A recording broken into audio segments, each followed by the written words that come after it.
Hey YouTube, Ultra Magnum here, and today we're taking a look at MP45 Masterpiece Bumblebee version 2. Before we begin, if you're new to my channel, be sure to hit the subscribe button down below. Okay, here we go. In terms of accessories, he comes with 4 plus the alternate faces, which I'll cover in a later section. If we get Spike out the way first, he is as awful as every other video depicts. He looks terrible and in fact is just objectively terrible. I don't know what else to say. It's a waste of accessory space. There we go. That's what I can say. The blaster I think is good. It's very small, very light. They have managed to get detail on it, however. I think the main criticism is that the paint feels very thickly applied. It has a gloss finish on it as well, so maybe that adds to it. So it looks okay. It has this blast effect that it comes with that just pops on the end there. It's a nice touch. This is okay, to be honest. The number plate I can take or leave. It's a nice touch, nice thing to have. I'll show that when we do alt mode. The blaster does have the standard Masterpiece tabs, however they just don't go into the hand. I've tried to work this in, it just doesn't go. And some of the issue I think is just that the slot that it's supposed to go in isn't deep enough, but also it moves with the moving part of the hand, so you can't slot it in and then close the fist over it.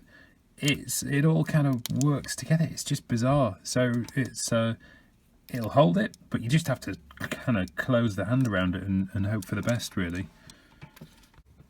Final score for accessories, 3 out of 10. On to Poseability.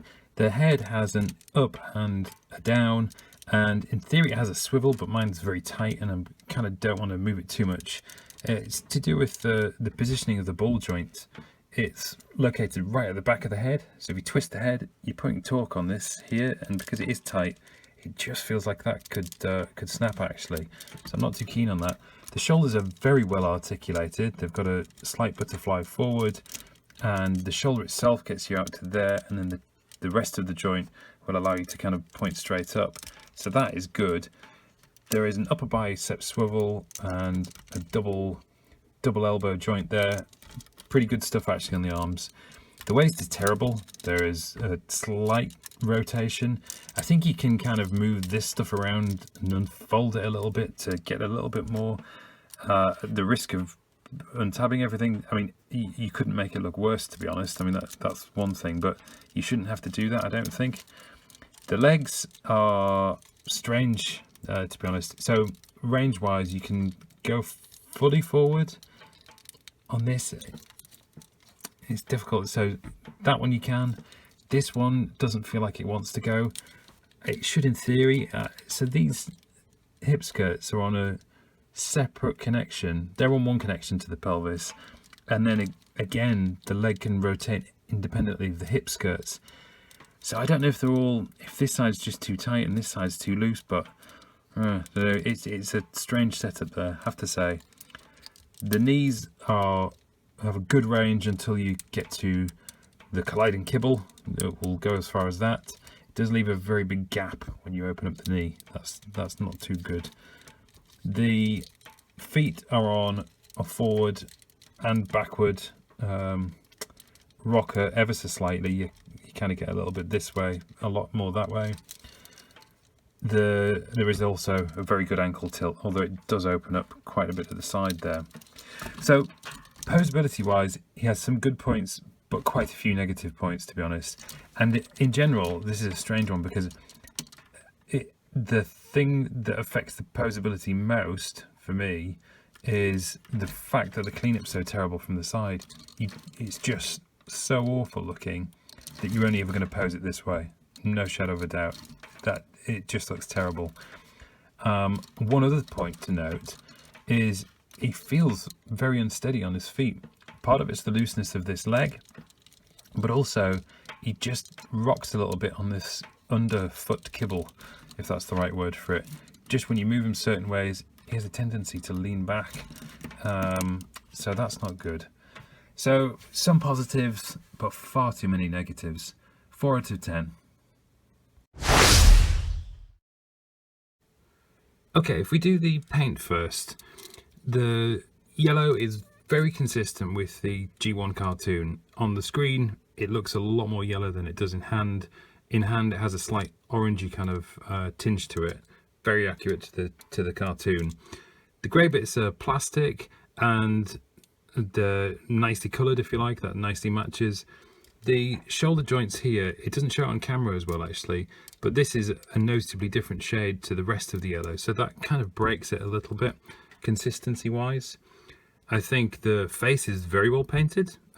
This is nicely done, but there are some splotchy parts on the rest of the bot. So on the arm here, I think you probably just pick it up, kind of bubbled and cracked, and there's little places here and there where the paint was just chipped. It was just chipped like that, straight out of the box. Materials wise, the plastic is light, has a light kind of feel to it. There's nothing that's too brittle, although some of these joints, there are lots of kind of a bit like on Hound, you know, where you had the pin joints with folding plastic pieces. Just they don't feel too sturdy, you know, so be careful. Treat this one with caution, I would say. There's not a shred of die cast anywhere in it apart from the pin joints holding it together, which from the side you can see there are numerous dotted all over. In general, quality wise, he is very flimsy, he's very squeaky, he has that kind of an almost KO kind of feel to it. Sculpt wise, there isn't much on the body. There's bits showing through on the feet from the car, bit on the waist. The arms actually are quite good. I like that's a nice touch there. That kind of piped effect to the arms is good. The face is really well done, detail wise, nicely done and nicely painted, like I said. He looks a little off to me. It just looks a little chubby around the side perhaps, but it is a good representation. It's certainly better than the first version. Cleanup, so it's obvious from the front he cleans up very well. This is good. Turn it slightly and it just disintegrates utterly.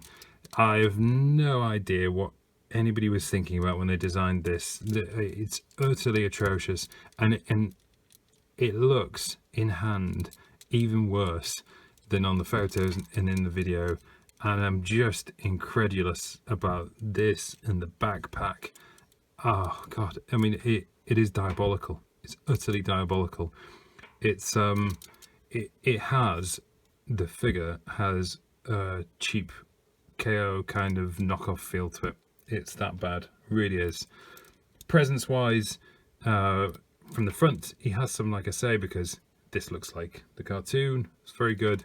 Turn it slightly and all of that's lost.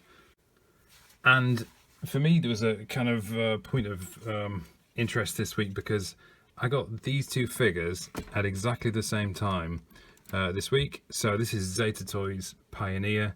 They both cost exactly the same amount of money, exactly the same, and yet this, the Pioneer, blew me away straight out the box. It's heft, he's got massive amounts of paint and die-cast metal throughout, and everything that this figure is not.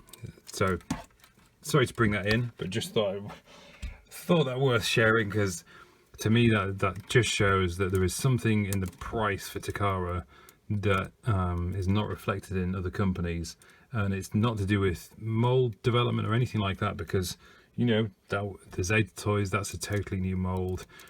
It's possibly licensing, you know, is it the VW licensing? I don't know, but anyway, quality, sculpt and presence is abysmal, absolutely abysmal. 2 out of 10. The scale is really good, 10 out of 10. Okay, on to transformation.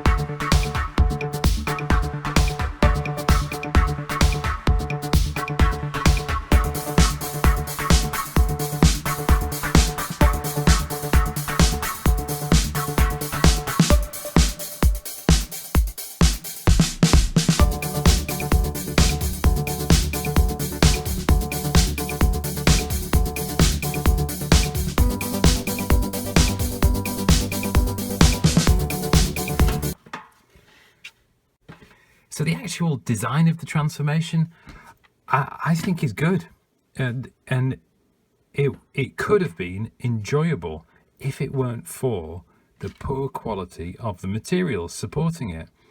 It's a well designed transformation to get from where it goes to get to this.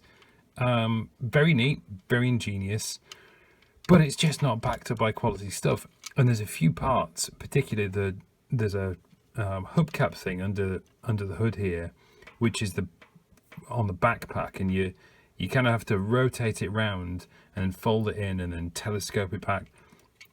That is so fragile, and you know, I was just really nervous about breaking that, because just too many moving bits, and that's true actually throughout. There's too many moving parts that are on thin feeling plastic and pin joints, so it really detracts from the fun of the transformation. The actual ingeniousness of it is good, and I'll give it points for that, but it is sorely detracted from in terms of the materials that support it. So 5 out of 10.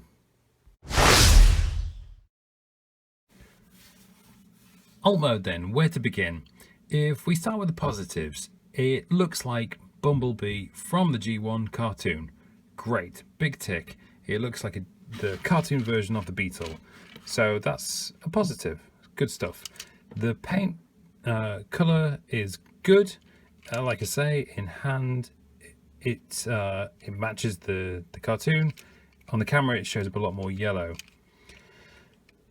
I think that's probably it in terms of the positives. To be honest, the critical points, when you pick it out of the box, it feels very cheap. It feels light. There's just an overwhelming cheap feel to it. It doesn't roll particularly well. The wheels are plastic. The gubbins, you can see through the windows here. I mean, this is strange, to be honest. So they've gone for a G1 cartoon look. Why didn't they just make these light blue or something like that? It would hide the stuff on the inside. It would give it that cartoon feel, and it wouldn't show up anywhere in bot mode. Well, I suppose on the backpack, some of this stuff maybe. That might make the backpack look better. Who knows? So it has that kind of cheap feel to it. There are some panel parts here that you can see. I wouldn't mind actually things like that too much if it didn't feel so light and flimsy. There's a kind of, there are tabbing issues. It doesn't squeeze together very well, and I'm pretty sure that's the figure. That's not me. I usually know when it's me, because I can improve things if I work at it, but this does not want to be improved any. So it's got some positives to it, but again, like everything else for this figure, there's too many negatives. So there we have it. Adding that all together, he gets a very disappointing 4.7 out of 10.